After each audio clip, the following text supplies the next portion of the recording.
Amen. Donc, nous allons poursuivre l'enseignement que nous avons débuté.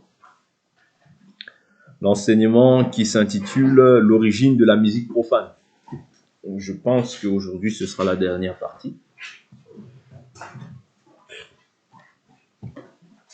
Donc, l'origine de la musique profane. Nous avions essayé d'étudier et de voir, en fait, d'où nous vient la musique profane, la définition, qu'est-ce que cette musique, entre autres, enseigne. Et nous avons vu que derrière chaque chose, il y a un esprit. Donc, nous avons vu que la définition de la musique, c'est l'art de combiner des sons d'après des règles. Et par musique profane, on entend une musique mondaine. Ça regroupe des genres musicaux qui ne sont pas associés aux pratiques religieuses. Le concept s'oppose donc à celui de la musique religieuse. Donc, il y a deux types de musique. La musique profane ou la musique mondaine, qui est pour la gloire du prince de ce monde, si on peut dire cela ainsi. Vous voyez, parce que la Bible nous dit, le prince de ce monde vient, il n'y a rien de lui en moi. Or, quand on parle du prince de ce monde, on voit directement la créature qui est appelée Satan. Un ange déchu qui est appelé Satan. Vous comprenez? Parce que tout ce qui n'est pas à la gloire du créateur est forcément à la gloire de la créature. Or, la créature qui gouverne le monde actuellement, c'est Satan le diable. Ça, je pense que tout le monde le sait. Même si les gens ne disent pas forcément diable, ceci, cela, mais nous croyons que derrière chaque acte qu'une personne pose, il y a aussi un esprit qui accompagne cette action. Et nous, étant des enfants de Dieu, nous avons pour mission, pour objectif, de glorifier Dieu. Ça, nous allons le voir par la suite rapidement. Donc, nous avions vu que qui avait créé les instruments de musique sur la terre, c'était Yubal, selon Genèse chapitre 4, je crois au verset 21, si je ne m'abuse. On va pas reprendre toutes les écritures. Je fais juste un récapitulatif de tout ce qu'on a essayé de voir par la grâce du Seigneur. Genèse 4, verset 21. Le nom de son frère était Yubal. C'est lui l'ancêtre de tous ceux qui jouent de la harpe et du chalumeau. Vous voyez? Donc, il y a un ancêtre dans ces choses-là. Parce que ce qui a été, c'est ce qui est, c'est ce qui sera. Il n'y a rien de nouveau sous le soleil. Et donc, quand nous voyons les gens jouer de la musique, nous comprenons que leur ancêtre, c'est Yubal. Okay? La musique en soi n'est pas mauvaise, mais maintenant tout dépend à qui on rend en fait cette louange. Est-ce qu'on la rend à la créature ou est-ce qu'on la rend au créateur? C'est ça qui doit différencier en fait l'enfant de Dieu de tout être humain normalement constitué. Quand tu as reçu l'Esprit de Dieu, c'est afin que ton adoration maintenant puisse aussi changer. Parce qu'avant, tu pouvais adorer les choses de ce monde. Tu pouvais dire, j'adore le tennis, j'adore ceci, j'adore ce... Non, nous, en tant qu'enfants de Dieu, nous adorons que Dieu. Vous voyez? Nous pouvons aimer certaines choses, mais l'adoration, la louange est liée à Dieu. Vous voyez? C'est très important ce que je vous dis. Parce qu'aujourd'hui, en fait, ce mot même, adorer, commence à être banalisé. Vous voyez, les gens, c'est ça c'est l'esprit, c'est un esprit antichrist, hein? C'est-à-dire que on commence à adorer. J'adore ça, j'adore ci, comme si ce mot-là c'était normal. Vous voyez, c'est subtil parce que Satan agit toujours par subtilité pour que dans ton inconscience tu te dis ben c'est rien, j'ai juste dit un mot, j'adore. Non. Il faut peser les mots. L'évangile, Paul parle des termes dans lesquels il a enseigné. Vous voyez? C'est-à-dire qu'il y a des termes que nous devons retenir et que nous devons appliquer à notre propre vie. Vous comprenez? L'adoration, c'est lié à Dieu. Donc toi, ne viens pas dire, oh, j'adore ça. Non. Tu ne peux rien adorer si ce n'est l'Éternel. Même pas ton père, même pas ta mère. Vous comprenez? On adore Dieu seul et à lui seul, on rendra un culte. C'est ça que Jésus dit, du moins, dans le livre de Luc, chapitre 4, quand Satan lui dit, si tu te prosternes et m'adores, je te donnerai les royaumes de ce monde et la gloire qui s'ensuit. Jésus dit, tu rendras un culte à Dieu seul. Je prends Matthieu aussi à peu près dit la même chose, Matthieu chapitre 4, le verset 8. le verset 8, le diable le transporta encore sur une montagne très haute, lui montra tous les royaumes du monde et leur gloire. C'est-à-dire, il y a les royaumes, mais il y a la gloire, en fait, de ces royaumes. Et tout ce qui est musique mondaine, tout ce qui sont les stars montantes, ou bien les stars en vogue, vous voyez, c'est aussi une gloire qu'ils ont dans le monde. Et la gloire de ce monde, Satan l'explique comme étant le fait de pouvoir venir se prosterner, en fait, devant lui. Donc, viens pas me dire qu'un musicien mondain, ou bien même certains musiciens chrétiens, qu'on dit chrétiens, ne sont pas prosternés devant Satan. Parce que ce royaume-là ne nous appartient pas. Est-ce que vous comprenez? Tu peux avoir c'est-à-dire Dieu peut t'élever, mais il y a une gloire. Vous comprenez? Il y a une forme de gloire que tu ne peux pas avoir dans ce monde. Pourquoi? Parce que notre royaume n'est pas de ce monde. Est-ce que vous comprenez? Dieu peut t'utiliser puissamment, mais n'oublions pas que nous, l'objectif pour lequel nous combattons, ce n'est pas pour les choses de ce monde. Ce n'est pas pour être vu des hommes. Parce que la Bible dit, tout ce qui est élevé au milieu des hommes, parmi les hommes, est en abomination envers l'Éternel. Est-ce que vous comprenez? C'est très important de comprendre ces choses-là. Parce que si on dit simplement, fais pas, fais pas, fais pas, ça va être des lois dans la conscience de l'homme. Mais si on explique, on enseigne ces choses-là, les gens vont comprendre. Chacun d'entre nous va être à même de pouvoir comprendre le pourquoi il ne faut pas agir ainsi. Le pourquoi il ne faut pas dire adorer à tort et à travers. Le pourquoi moi je ne dois pas, en tant qu'enfant de Dieu, me livrer en fait à écouter ces musiques mondaines. Parce que ces musiques mondaines peuvent, c'est-à-dire derrière ces choses-là, il y a aussi des esprits qui accompagnent ces choses. Vous voyez? Donc ici, Jésus dit dans Matthieu chapitre 4, verset 9, il lui dit tous les royaumes du monde et leur gloire. Et lui dit, je te donnerai tout cela si tu te prosternes et m'adores. Vous voyez, donc deux conditions, se prosterner et adorer. Jésus lui dit, retire-toi Satan, car il est écrit, tu adoreras le Seigneur ton Dieu et à lui seul tu rendras un culte. Tu adoreras le Seigneur ton Dieu, à lui seul tu rendras un culte. Ça, il faut que tu l'imprimes dans ta conscience. Oui, j'adore ça. Non. Ah, j'adore manger des frites. J'adore manger des pâtes. Non. Vous voyez, notre langage doit être renouvelé aussi. Donc, nous avions vu que Satan, du moins Lucifer, lorsqu'il a été l'adversaire, Apocalypse chapitre 12, nous avons vu qu'il a été précipité sur la terre. Il a été précipité sur la terre avec une grande colère, et la Bible nous dit, sachant qu'il lui reste peu de temps. Le peu de temps qu'il arrive là, qu'est-ce qu'il essaye de faire? Il essaye de séduire les gens. Vous comprenez? Il essaye de séduire les gens. La séduction là, c'est pourquoi? C'est parce que lui, se sachant condamné, vous voyez, il veut aussi amener aussi un maximum d'âmes avec lui en enfer. Parce que l'enfer n'a pas été préparé pour les enfants, les personnes. Vous voyez? L'enfer a été préparé pour Satan et ses démons. C'est pas moi qui le dis, c'est l'écriture. Je crois que c'est dans Matthieu, je crois.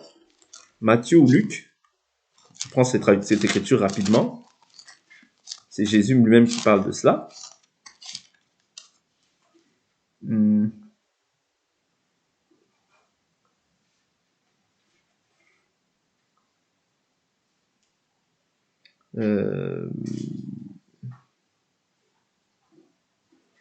Je prends l'écriture,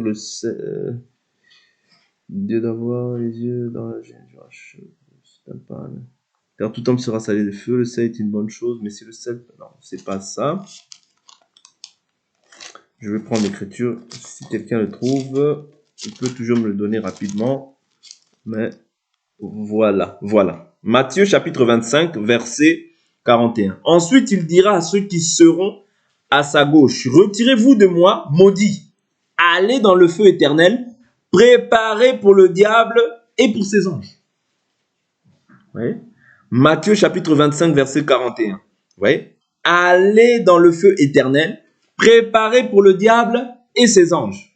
Vous comprenez? C'est-à-dire le feu éternel, en réalité, est préparé pour eux. Mais tous ceux maintenant qui auront aimé l'apparition de l'Antichrist ou bien du diable, et tous ceux qui auront suivi en fait les penchants des démons, quand je parle des démons, c'est-à-dire c'est tous ceux qui se livrent en fait aux passions, aux désirs de ce monde, vous voyez, eux aussi en fait iront là-bas. Non pas que moi je ne peux pas condamner quelqu'un en disant que toi tu iras en enfer. Non, c'est pas ce que Jésus, c'est pas l'enseignement, parce qu'il y a beaucoup de gens aujourd'hui, tu iras en enfer, tu iras... Non, personne n'a la capacité de pouvoir te dire cela. Mais nous avons la capacité de dire que si tu t'adonnes à ces choses-là jusqu'à la fin, la Bible est claire que ceux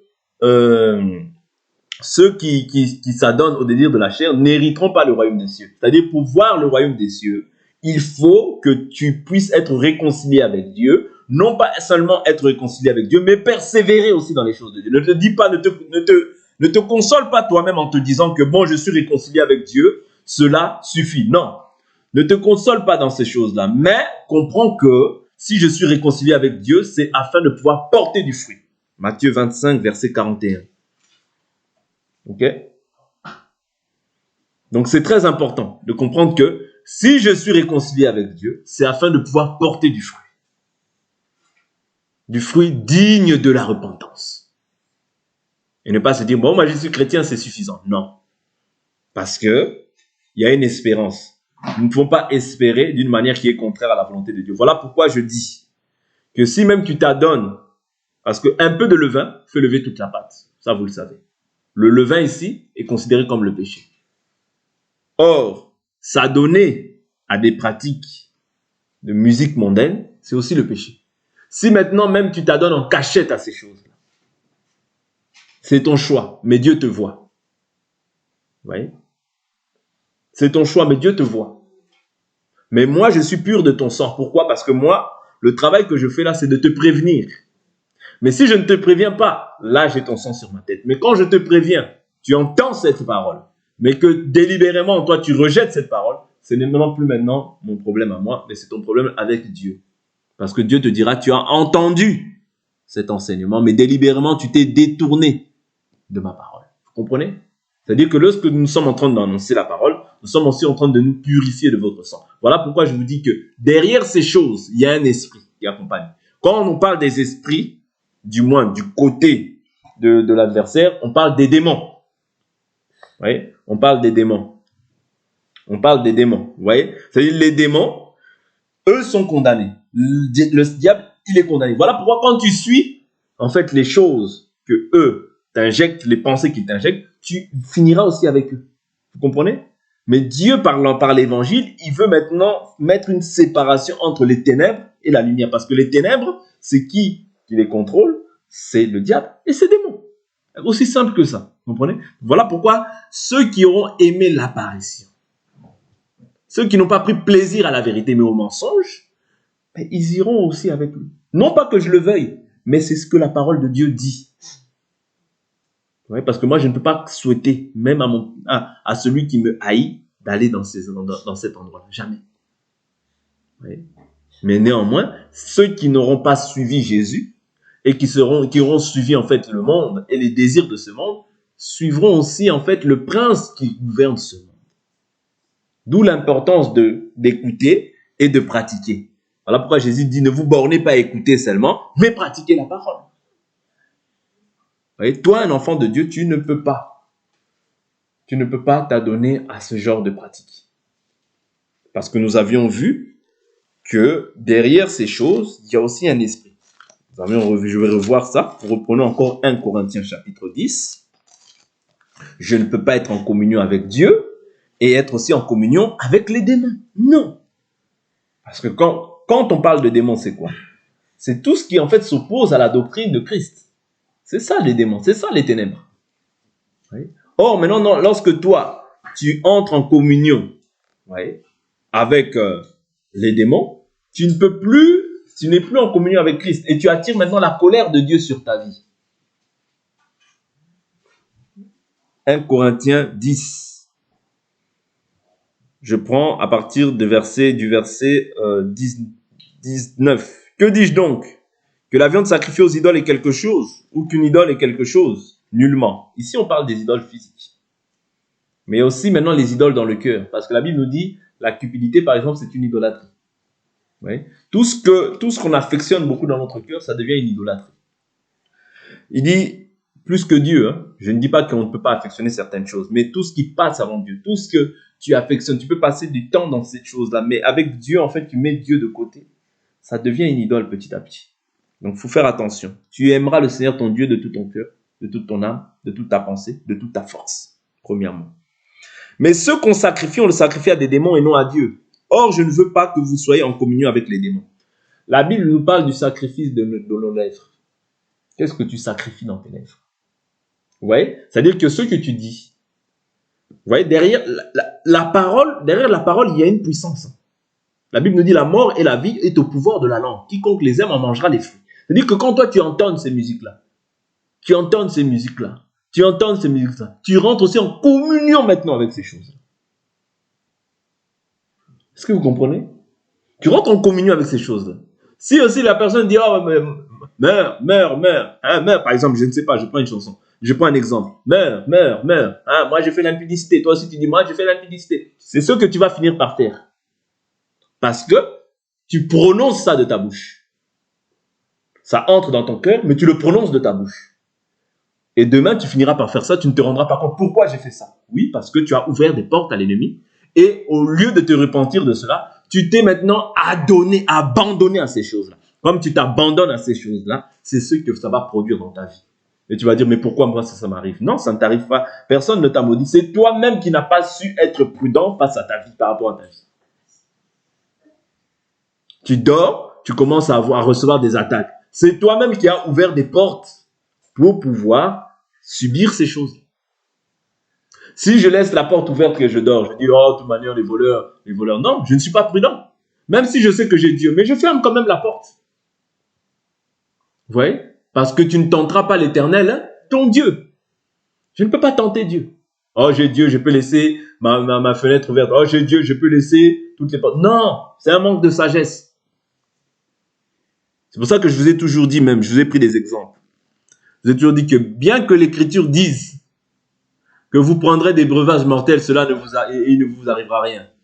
Mais toi, maintenant, tu commences à te dire, ça c'est un manque de sagesse. Tu commences à te dire, bon, même s'il y a le poison, allez, je prends, je prie, je prends. Non, quand Dieu te montre qu'il y a le poison, ne prends pas. De toute manière, moi je suis chrétien, Dieu a dit, tu vas mourir. Pourquoi? Parce que Dieu t'a montré. L'amour de Dieu, c'est de te montrer. Mais dès lors où maintenant, toi, tu fais la tête dure et tu te dis, non, de toute manière, moi je suis chrétien, ces choses-là ne peuvent qu'atteindre que les païens. Tu prends, tu mourras. Parce que tu as tenté Dieu. Vous comprenez? Soyons sages dans l'évangile.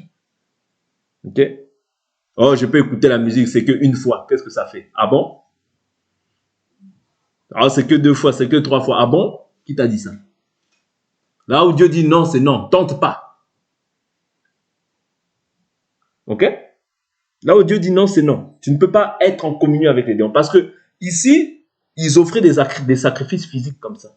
Mais aujourd'hui, la Bible nous dit, par lui, offrez sans cesse un sacrifice de louange à Dieu, c'est-à-dire le fruit de nos lèvres qui confesse son nom. C'est-à-dire que quand maintenant toi tu offres un sacrifice qui est contraire, vous voyez, à Dieu, à celui que tu offres à Dieu, tu offres forcément maintenant aux démons. Tu entres maintenant aussi en communion maintenant avec les démons. Est-ce que vous comprenez? C'est-à-dire que c'est tout un cheminement qu'il faut expliquer. Voilà pourquoi je vous dis que je ne peux pas vous dire simplement fais pas. Non! Je dois vous expliquer en fait les conséquences qui sont liées à ces choses-là. Tu entends ces choses-là. Si ces choses-là maintenant, ça rentre dans ton âme, tu vas vraiment, cette chanson vraiment, quand je l'écoute, ça me fait, tu vois, c'est un démon qui t'anime en fait. De la même manière que tu peux éprouver de la joie quand tu entonnes un cantique que tu aimes et que tu sens comme la présence de Dieu, comme si l'Esprit de Dieu te remplit de joie, te remplit d'amour, te remplit, en fait, tu as envie de faire le bien, mais ça, c'est l'Esprit de Dieu. C'est-à-dire, l'Esprit de Dieu ne peut pas te pousser à aller te prostituer. L'Esprit de Dieu ne peut pas te pousser à aller manifester l'impudicité, à aller manifester le manque de respect, à aller manifester... Non, ça, c'est pas l'Esprit de Dieu. Ouais, mais l'Esprit de Dieu va te pousser à aimer, à être encore plus miséricordieux, à être encore beaucoup plus compatissant, à être encore dans la joie. Vous voyez pourquoi? Parce que c'est ça. C'est-à-dire, derrière l'Esprit emmène la joie, la paix, la bonté, la patience, la douceur, la bienveillance. Tu peux être en colère, mais quand tu entends une parole comme ça, quand tu entends les cantiques, ça te met dans la joie. Tu vas manifester la douceur. Tu vas manifester directement les fruits qu'engendre l'esprit. Mais quand maintenant, toi, tu vas entonner ces choses-là, tu vas manifester aussi la nature des démons qui vont venir maintenant te posséder, tout simplement. Est-ce que vous comprenez? Vous voyez? C'est-à-dire que ce n'est pas en vain. Quand toi, maintenant, tu offres comme ça, parce que tu offres, hein, c'est une offrande, que tu le veuilles ou non. C'est une offrande que tu es en train de faire. Vous voyez? C'est une offrande. Vous voyez? Comme quand je prêche comme ça, je suis en train de vous sanctifier. Vous voyez? Parce que la Bible dit, sanctifie-les par la vérité. Ta parole est la vérité. Vous voyez? C'est un enseignement que vous recevez au niveau de vos âmes. Ouais, pour que vos âmes puissent maintenant changer la manière de penser. Voilà pourquoi la Bible nous parle du renouvellement de l'intelligence dans l'homme intérieur. Ça, c'est le travail que la parole fait aujourd'hui pour pouvoir vous sanctifier, pour pouvoir vous rendre pur. Mais de même, maintenant, ces choses-là, bien ces musiques-là, mondaines, bien profanes, dites profanes, vient pour pouvoir maintenant détruire l'œuvre de la sanctification, détruire l'œuvre de l'esprit en nous. Ça vient renverser, en fait, tout ce que tu confesses.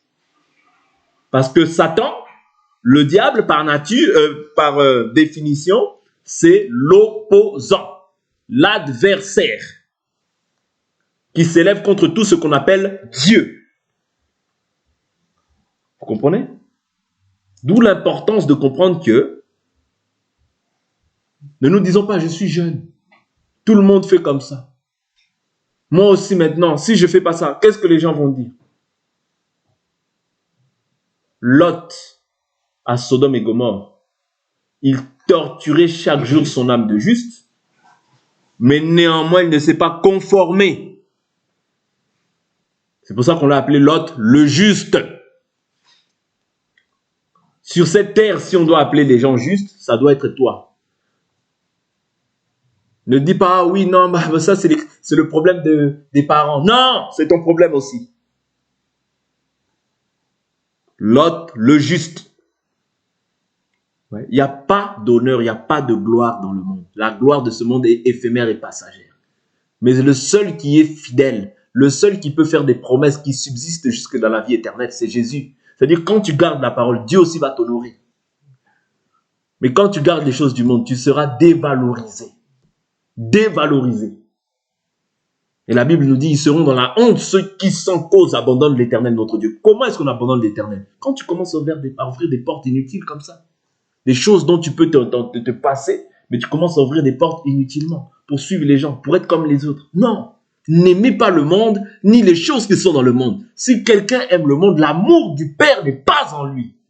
Oh mais non, tu vois, j'ai quand même accepté Jésus, c'est déjà ça. C'est déjà ça. Oh, arrête. C'est déjà ça. Qui t'a dit ça? Celui qui persévérera jusqu'à la fin sera sauvé. Celui qui persévérera. C'est-à-dire, dans cette marche, il y a aussi la part aussi de l'homme. La part de l'homme, c'est de persévérer. De se faire une violence. Pour ne pas, en fait, être comme tout le monde. Non. Parce que la Bible nous dit, on verra la différence entre ceux qui servent et ceux qui ne servent pas. Quand tu entonnes des cantiques de ta bouche, c'est pour l'Éternel. Entretenez-vous par des psaumes, par des hymnes, par des cantiques spirituels. Pas des cantiques charnels. Les cantiques charnels, c'est pour le monde. Vous voyez? Les cantiques profanes, c'est pour le monde. C'est pas pour rien qu'il dit des cantiques spirituels. Vous voyez? Parce que il y a deux esprits dans ce monde. L'esprit de vérité, l'esprit de l'erreur. On ne parle pas de l'esprit de l'erreur. Des gens qui vont te dire, qui vont débattre, qui vont dire, oh, mais ça fait quoi? Si les gens, les chrétiens, ils écoutent la musique du monde, ça fait quoi? Ça fait quoi? Ça fait que ce que tu reçois, ce que tu entends, c'est ce que tu vas manifester. Pourquoi quand tu écoutais ça, quand tu étais de l'autre côté, tu écoutes quelque chose de violent, tu sens de la violence. Tu écoutes quelque chose, on dirait d'amour, tu ressens, on dirait que tu as envie d'aimer. Tu écoutes quelque chose une chanson triste, tu ressens aussi que tu commences à avoir de la tristesse dans ton âme. Tu écoutes une chanson de nostalgie, tu commences à avoir de la nostalgie, tu commences à penser, tu dis je me souviens, cette chanson, à ces moments-là. Tu écoutes une chanson, tu sens vraiment que elle t'a pris dans toute la chair. Tu commences à danser, à bouger comme un serpent. C'est un esprit qui t'anime. Tu commences à entonner ces cantiques. Et bizarrement, ces choses-là, tu vas les retenir par cœur. Sans forcer même beaucoup. Mais les choses de Dieu, des fois, pour les retenir par cœur, il faut un effort. Pourquoi? Parce qu'on a été déjà dans le monde. Vous comprenez? C'est-à-dire, ces choses-là, même des fois, elles peuvent revenir. Tu vas ressentir que, comment je connais cette chanson même par cœur? Pourquoi? Parce que le diable, il veut toujours avoir de l'influence dans ta vie. Voilà pourquoi ne caresse pas la chair. Détruis la chair. Jésus est venu, le Fils de Dieu est apparu afin de détruire les œuvres du diable. Ça aussi, c'est une œuvre du diable. Mais quand même, vous exagérez. Hein. Vous exagérez. Non, jusqu'à là, vraiment. Même ça, on ne peut pas faire. Donc, on ne peut plus rien faire. Non, tu peux faire des choses, mais néanmoins, tu dois faire des choses qui glorifient Dieu.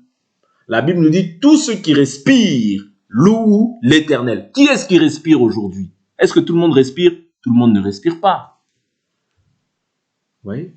Parce que la respiration est liée à la vie. N'est-ce pas? Quand tu respires, ça veut dire que tu as la vie. Or, la Bible nous dit quoi?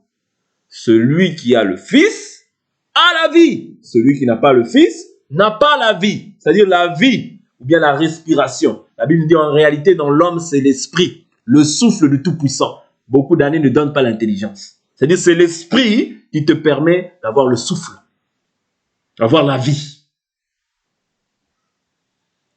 Dieu prit format Adam, de la poussière de la terre, il insuffla en lui un souffle vital et il devient une âme vivante. C'est-à-dire, toi aujourd'hui, tu es une âme vivante parce que tu as Christ en toi. Et Christ en toi ne supporte pas la souillure. Parce que ces choses-là, la Bible nous dit, purifiez-vous de souillure de l'esprit, mais aussi de la chair. Or, ces choses-là, quand tu les écoutes, ça souille quelle partie? Ton esprit, premièrement, mais ça finira par souiller ta chair dans la suite des temps. Pourquoi? Parce que quand cette chose-là vient, ok? Quand cette musique vient, elle vient, c'est une semence. C'est comme cette parole que je mets en vous. C'est une semence que je mets en vous. Mais cette semence, maintenant, quand on arrose, elle est amenée à germer. De la même manière, quand toi, maintenant, tu reçois cette chose dans ton, en toi, dans ton âme, c'est une semence que tu as reçue. Mais maintenant, qui doit germer. Vous voyez, c'est une semence. La semence, elle n'aime pas rester comme ça. Elle aime germer. Le diable, il ne veut pas venir dans ta vie inutilement. Non, il faut qu'il germe. Voilà pourquoi la Bible nous dit, même lorsque l'esprit mauvais est chassé, il reprend encore cet esprit plus méchant pour pouvoir s'installer. C'est-à-dire, le but pour lequel il vient, c'est pouvoir s'installer, demeurer dans cette maison pour qu'elle devienne pire qu'avant. Le diable ne peut pas venir comme ça et il ne germe pas en toi. Non, il faut qu'il germe, il faut qu'il grandisse. C'est comme une graine, quand tu la poses, si tu la poses sur la terre, mais ça ne va pas germer. Il faut creuser et arroser. C'est là qu'elle va se sentir à l'aise parce qu'elle va commencer maintenant à se déployer, à porter maintenant la racine, les tiges, les arbres, les feuilles, les fruits. Ouais, c'est là que la graine va dire, j'ai fait un bon travail. De même, quand le diable vient, ce n'est pas pour pouvoir te câliner, même si d'apparence il va te dire c'est rien. Toi aussi tu exagères, hein? Abandonnez ça. Jusqu'à là, vraiment. Vous exagérez. Non, vous exagérez. Vous exagérez, c'est trop, c'est trop. Vous êtes devenu trop extrême. D'ailleurs, vous êtes une secte. Et toi maintenant, tu dis, d'accord. Pour faire plaisir aux autres, d'accord, j'accepte. Tu acceptes le diable dans ta maison. Quand je parle de ta maison, c'est dans ton cœur. Tu acceptes le diable. Que ton oui soit oui, que ton non soit non. Tout ce qu'on ajoute vient du malin. Est-ce que vous comprenez? Ça va germer. Et si ça germe, on verra par la suite les fruits que tu vas porter. Soit des fruits pour la vie, soit des fruits pour la mort. Est-ce que vous comprenez? Et comme ça germe, comme ça abonde dans ton cœur, je vous dis toujours que le cœur, c'est un dépôt. C'est un dépôt. Mais maintenant, quand il y a abondance dans le cœur, fin des fins, même si tu bouches la bouche des gens. Regardez Pierre, les Jacques, les Jean. Comme il y avait maintenant abondance dans leur cœur, ils étaient obligés de sortir ce qu'il y avait dans leur bouche, de parler de Jésus. Parce que leur cœur abondait maintenant de ces choses. Ils furent remplis du Saint-Esprit. Ouais. Et qu'est-ce qui se passe? Qu'est-ce qui se passait? Comme ils étaient remplis, oui, la Bible nous dit, ils parlèrent avec assurance, parce qu'ils étaient remplis. Mais de même aussi, quand tu es rempli de l'esprit d'impudicité, rempli des choses de ce monde, même si tu caches, même si tu camoufles, même si tu te mets en dessous d'une chaise, en dessous d'une table, on le verra. Pourquoi? Parce que ce qui est dans ton cœur, c'est un dépôt que tu as reçu, qui doit aussi maintenant sortir de la bouche. Le canal qui va être entre le cœur et la parole, c'est la bouche. Ça veut dire que ta bouche maintenant va sortir tout ce qu'il y a dans ton cœur. Voilà pourquoi la Bible nous dit, garde ton cœur plus que toute autre chose, car c'est du cœur que proviennent les sources de la vie. Est-ce que vous comprenez? La louange, elle s'y à qui? Aux hommes droits. Prenons l'écriture. Psaume. C'est pas tout le monde qui peut louer. Israël n'a pas loué dans une terre étrangère. Non, tu ne peux pas louer dans une terre étrangère.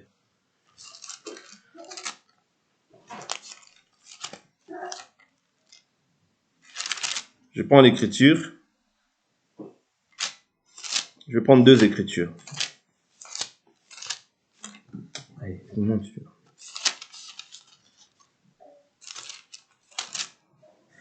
C'est Psaume chapitre 35, je crois. 33. Psaume chapitre 33, verset 1. Juste. Vous voyez comment la parole commence? Juste. Est-ce que tout le monde est juste à la face de la terre? Non. Ne vous trompez pas. Tout le monde est juste? Non. Est-ce que c'est tous ceux qui respirent qui doivent louer l'Éternel? Non. Ceux qui respirent, c'est ceux qui ont l'esprit. Juste. D'abord, il commence par juste. Assure-toi d'être juste, parce que nous sommes justifiés aujourd'hui, ou bien nous sommes déclarés justes par la foi en Jésus-Christ. Pas n'importe quelle foi. La foi qui sauve. La foi que Paul a déclarée. Là où il a dit, je vous rappelle l'évangile que je vous ai annoncé, que vous avez reçu, dans lequel vous demeurez ferme. Si vous le retenez, dans les termes dans lesquels je l'ai enseigné. Vous voyez? La Bible dit, et par lequel aussi vous êtes sauvés. Vous voyez? C'est-à-dire que ce n'est pas tous les évangiles qui sauvent, mais c'est l'évangile qui sanctifie qui sauve. C'est l'évangile que nous gardons dans la pureté qui sauve. C'est ça. En dehors de cet évangile, c'est un faux évangile. C'est celui-là qui est juste, celui qui a gardé l'évangile pur. Psaume 33, verset 1. Juste. Poussez des cris de joie en l'honneur de l'Éternel. La louange convient aux hommes droits. Ouais. La louange convient aux hommes droits. Célébrez l'Éternel avec la harpe, psalmodiez en son honneur sur le luth à 10 cordes, chantez-lui un cantique nouveau.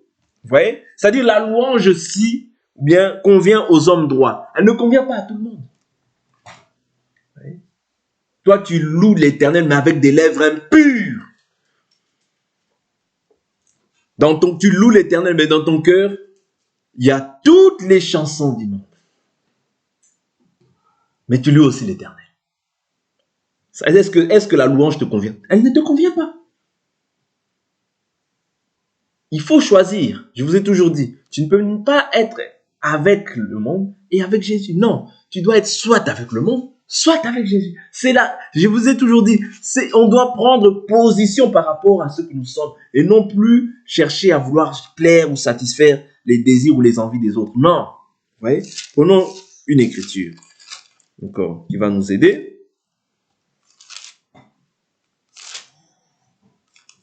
Prenons une écriture qui va nous aider. Je crois que c'est Psaume 80, quelque chose comme ça.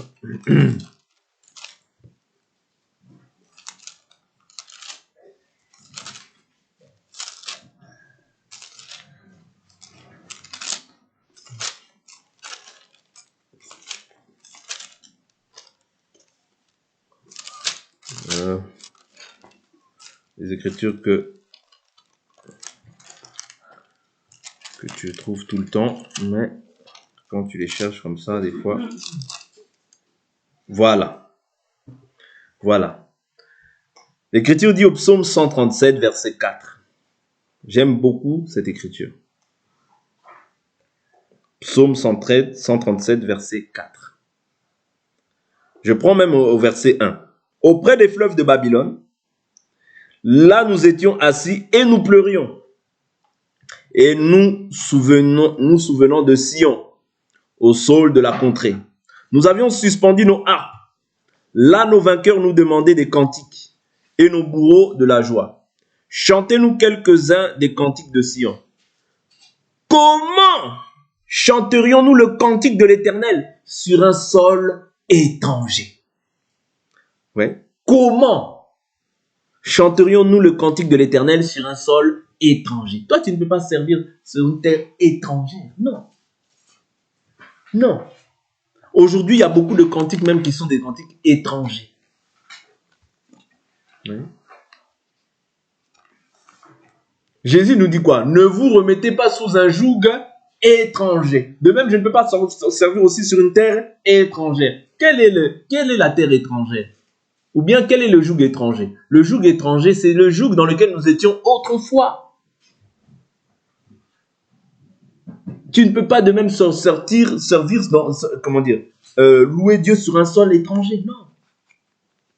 Tu loues Dieu, mais par exemple, tu loues Dieu dans un endroit où la doctrine n'est pas respectée. Tu loues Dieu dans un sol étranger, sur un sol étranger. Non, moi je vais simplement à cet endroit-là parce que, oui, bon, il tolère certaines choses, mais c'est un sol étranger. C'est un sol étranger. Oui. De même, quand tu cloches des deux côtés, tu te mens à toi-même. Oui. C'est très important que nous comprenions ça. C'est-à-dire, un enfant de Dieu, lui, sa part, ce n'est pas de se conformer au siècle présent. Non. La Bible nous dit, ne vous conformez pas au siècle présent. Okay. Ne vous conformez pas. Parce que nous sommes de Dieu. Le monde entier est au pouvoir du malin. Ça, nous le savons. Oui. Voilà pourquoi j'ai tenu à pouvoir enseigner sur ces choses. Pour que ce ne soit pas comme une loi, mais que nous comprenions en fait la profondeur de ces choses-là. Que quand tu fais ces choses-là, tu entres aussi en communion avec les personnes qui sont parties aussi faire leurs choses. Peut-être dans les cimetières, peut-être chez les marabouts, peut-être. Tu rentres aussi en communion avec ces esprits-là. Voilà pourquoi ne prends pas à la légère ta vie. Ta vie, tu l'écris aujourd'hui. Ce que tu seras demain, c'est ce que tu auras préparé aujourd'hui. Quand tu te prépares dans la prière, c'est comme si tu amassais maintenant, c'est-à-dire un royaume dans le ciel. Vous comprenez? Tu te prépares pour le ciel. Ne rigole pas avec ta vie. Le prophète de ta propre vie, c'est toi-même, premièrement. Avant que ce soit les parents. Mais toi-même, tu dois, par rapport à cette parole que tu écoutes, tu dois maintenant pouvoir savoir ce qui est bon et ce qui est mauvais. Oui. Ce qui est juste et ce qui est profane. Cette parole vient simplement pour te rappeler, en fait, les commandements du Seigneur, pour te rappeler ce que toi, tu dois faire en tant qu'un enfant de Dieu. Mais toi-même, maintenant, avec ta conscience, quand tu marches, tu dois te dire, non, ça, je sais que c'est pas bon pour moi. Ne cherche pas à ce qu'on te rappelle tout le temps. Non. Ouais, quand tu as déjà l'âge de la compréhension, de comprendre ce qui est bien et ce qui est mal, il n'y a plus d'excuses pour toi. Il n'y a plus d'excuses. Quand tu as déjà l'âge de comprendre ça, non, ça, si je fais ça, par rapport à ce que moi je crois, par rapport à ce que nous confessons, ça, je ne peux pas le faire. Et que tu commences à le faire seulement, tu en subiras aussi les conséquences. Vous comprenez? C'était ça, en fait, le but de cet enseignement. Nous faire comprendre que il n'y a pas des choses qui sont secondaires dans la foi. Oh non, ça, c'est rien. Oh, ça, c'est grand. Oh, tuer, c'est quelque chose. Ça, faire ça, c'est pas grave. Non. Que ce soit ça ou ça, tu payeras aussi les conséquences. Parce que Dieu ne tient pas le coupable pour innocent. Est-ce que vous comprenez? C'est très important. C'est-à-dire que ce que je fais aujourd'hui, je me prépare en fait, c'est-à-dire je suis en train de préparer mon avenir aussi spirituel. Ce que je sème aujourd'hui, c'est pour demain. Peut-être qu'aujourd'hui on ne voit rien, mais demain ça portera du fruit. Vous comprenez? Ce que tu prépares aujourd'hui, la manière dont tu te prépares, demain, ça apportera quelque chose. Mais si tu regardes simplement de manière terre à terre, tu regardes seulement à aujourd'hui, tu ne vois pas ce que tu fais aujourd'hui peut apporter dans 5 ans, dans 10 ans. Ouais. Donc, ne voyons pas simplement le fait de se dire « Ah non, ça c'est une punition ». Non, ce n'est pas une punition. Tu te prépares, tu te sanctifies. La Bible dit « Celui qui est saint, qu'il se sanctifie comment? Davantage. Celui qui est juste, qu'il soit encore juste. » Mais celui qui veut aussi se souiller.